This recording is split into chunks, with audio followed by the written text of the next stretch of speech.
What's up everybody and welcome back to my channel. Here is a really quick recap of what went down on the Teen Mom 2 Season 9 reunion part 1.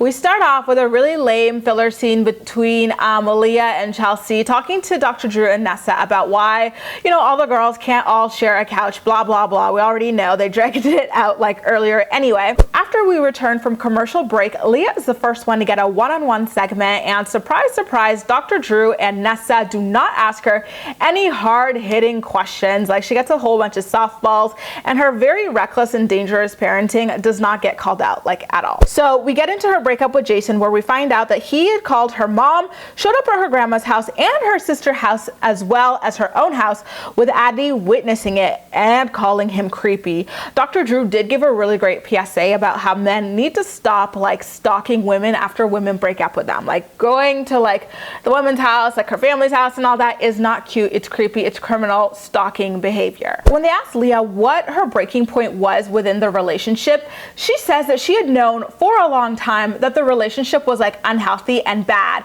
And like not a single one of them asked her, well, considering the fact that your relationship was only like a couple months long and you'd already broken up with him before, why the heck did you have your young girls living in a home with him? Especially when we now see like afterwards, like how crazy this guy was, full-blown stalking you. I mean, the least they could have done was discuss the car ride from hell where Leah was telling the kids that Jason was inevitably going to be their stepdad, like a whole family. The girls were visibly uncomfortable and she kept pushing that on them. It was like, oh, Leah, did you like think that the relationship was already going hell at this point when you were telling the kids this was their stepdad? Anyway, after her solo scene, Jeremy comes on stage and he airs out extra details about Jason. He tells us that Jason was extremely controlling in that Leah could never really talk to Jeremy on the phone without being placed on speakerphone. You know, it seemed like Jason had this rule. He felt that she might be creeping around behind his back if he was not privy to their telephone conversations. And that definitely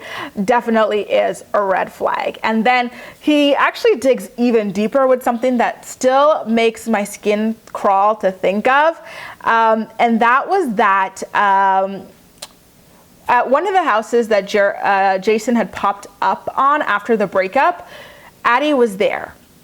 And when he saw Addie, he was like, hey, do you want a stepdad?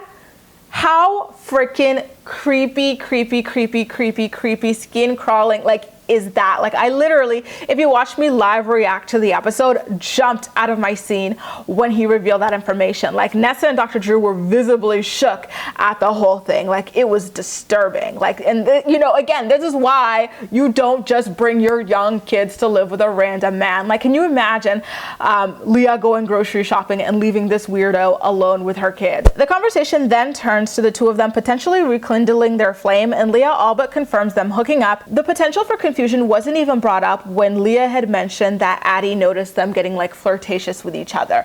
Remember, when Leah and Jeremy had divorced, she had kind of told him, you know, according to him, not to really interact with the twins anymore in order to not confuse them. So if she and Jeremy did start dating again, he would be back interacting with the kids. It's like, you go from my dad to ghosting me every time you pick up my sister, and now you're seeing my mom, and now you want to acknowledge me again, and like, sorry, not sorry, but it's not, you know, gonna work out inevitably. Then he's gonna ghost them again. Like, that does not make any freaking sense. After the commercial break, we return to see Petty Betty out and ready to embarrass herself on stage. She claims that she left her non-existent relationship with Chris because he quote unquote cheated on her. And she's like, oh, I was throwing a baby shower for Chris's friend and I was like sitting next to this girl the whole time, and come to find out, she was someone that Chris had been cheating on me with. She didn't tell me, and Chris didn't tell me, and I had been sitting there looking stupid the whole time. No, girl, you were sitting there looking stupid because you were throwing a baby shower for Chris's friend, and Chris is not even your man. And because you're still out here pining over Chris, like on TV. Like, that's why you look stupid, not because he was banging other chicks, as he should as a single man. I really wish that Nessa or Dr. Drew asked her what the heck she was doing throwing a baby shower for the friend friend of a man who does not claim her. You've got to text his aunt to get through to him. So like, was she planning the baby shower directly with a friend, with a friend's aunt? Like, I really need answers. Did she pay for it? Because capital L if so. Self-esteem is free 99. Get you some of it. The conversation then shifts into her talking about Jenelle lighting her hair products on fire, and Kail claims that she has no problem with Jenelle and wouldn't have minded sharing a couch with her, which is a bold-faced, petty Betty patented lie. Because we saw her literally on the season when she was with Amber mention that she doesn't even want to be in the same city or state as Jenelle and David because they're crazy and dangerous, which is a very valid belief to have. So Dr. Drew is like, oh, well, would you want to sit on a couch with Briana? And she's like, no, because I'm scared for my safety and I don't want to be associated with them. Kail, of all people, is scared of her safety and doesn't want to be associated. Let me remind you that at last season's reunion, Kail's ratchet ass came in laced up with sneakers and shorts that were way too damn short, and was like, oh, I want to fight Briana. She asked the producers to pull Briana aside to a conference room. She's like, do you want to fight here? Do you want to fight out back? Like, she was a hood rat, ratchet ass mess. She even had her Pepper Ann ass friend with her for backup to fight Briana. They wanted to jump her or whatever. Come on. And her saying she doesn't want to be associated with Briana and Briana's family was like epic side eye as well, considering Kail is like the biggest hood rat on the show aside from Jenelle. Kail has been violent with multiple baby daddies. We saw her with Javi. She had admitted to being violent with Joe as well. Like, we saw her trying to, like, the girl is violent. And then she also steals money from her own fans in the form of books that she has no intention of ever shipping to them. So it's like, if anything, Briana should not want to be associated with Kail, but I digress. And speaking of Briana, she joins us next and reveals that she fell out with Devoin because he got blackout drunk while watching Nova and her friends at the swimming pool, which is quite freaking terrifying. Like, the kids could have drowned under his watch. We actually get to see a clip of it all go down, and it was heartbreaking to watch how disgustingly drunk he was and how mortified and scared Nova looked at it all. I still very vividly remember how scary I found drunk people when I was young. Like, no one drank in my family, so I would only see it like going out, like at parties and stuff, and I was like, yo, like, this is freaky. I've never seen something like that. So my heart 100% went out to Nova in that moment. Dr. Drew suggests that Devoin has a substance abuse problem, and I do hope that he gets help for it if so. We then get to see her boyfriend John, who still does not look the slightest bit interested in her. They were like 8 months or 9 months into their relationship at this point, which meant that it was time to start pushing the baby and marriage questions. I'm like, I really wish that the host would ask these people proper questions about like their future. You know what I mean? Like, it would have been nice to know what this guy does for work, what their like regular plans are. Like, dating someone for a couple months or even like a year doesn't mean you need to think about marriage and babies. Like, you can just continue on dating. You know, that's perfectly okay.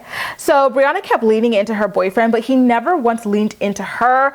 And it reminds me of Kail and Chris's relationship, except John is more than happy to show off his little Gucci on camera now. In the final scene of the episode, we get to see Nessa's takedown of Jenelle. She sets her up perfectly by asking her why she was so pissed off at Amber for going off about David on social media. And Jenelle says that it's because Amber would smile in her and David's faces, but talk crap about David online. Jenelle said that she wishes that Amber had approached her first privately, and Nessa just swoops in for the kill. She's like, oh, well, the way you're upset about Amber for not reaching out to you privately before hitting social media is the same way you did that to me. And then Jenelle freezes up. She's like, I don't know what you're talking about, huh? And Nessa's like, you've been online talking recklessly and hatefully about my boyfriend, my family, who does nothing but advocate for Black and brown Americans. And Janelle's like, I don't even know who your husband or boyfriend is. Nessa's like, it's Colin Kaepernick.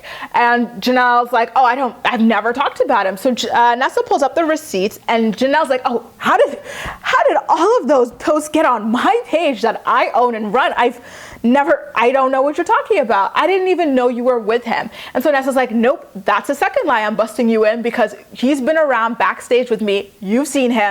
And it was glorious. Jenelle was like dying at being caught in two lies. Like, she was turning red as her cherry ripe tomatoes. It was a mess. I really don't understand why Jenelle like bashes Colin Kaepernick online when all he does is advocate for Black Americans like her husband David. Like, I really wonder if David knows that he's married to a racist. Like, I feel like that should be a deal breaker for him. After both of her lies were clocked, Jenelle goes to like the go-to thing, which is to cry and act like, oh, the mean old brown woman, like, it's so mean to me. This is awful. Why am I being treated like this? Leah did the same thing when Briana calmly confronted her last reunion, and she walks off like cursing everyone. She's like, I can't believe it. She's using my segment to talk about her issues, blah, blah, and screw everybody. F you all, I'm done with this. A lot of people are kind of split on whether or not Nessa should have confronted Jenelle about it, but here's my thing.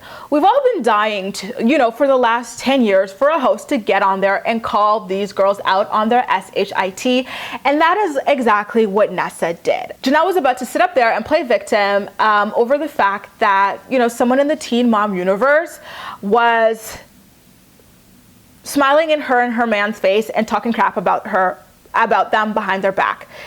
Nessa is also in the Teen Mom universe, and Jenelle was doing the same thing to her. So she just called out the hypocrisy. You know, like, people were like, oh, it shouldn't have made it on air, but like, Amber's not on Teen Mom 2, and that made it on air. Nessa's not on Teen Mom 2. So to me, like, they add up. Nessa is relevant to the Teen Mom 2 universe, and her example perfectly illustrated Jenelle's hypocrisy. If you don't like when people do that, don't do that to other people. And Jenelle running away and crying rather than owning like her shit talking and being like, you know what, like, the rules don't apply to me, was BS. Social media wars have been a part of the Teen Mom 2 universe for a long time. Last reunion, it was Kail and Briana going at it over like a social media post that Briana had made about Chris allegedly beating Kail in front of her kids.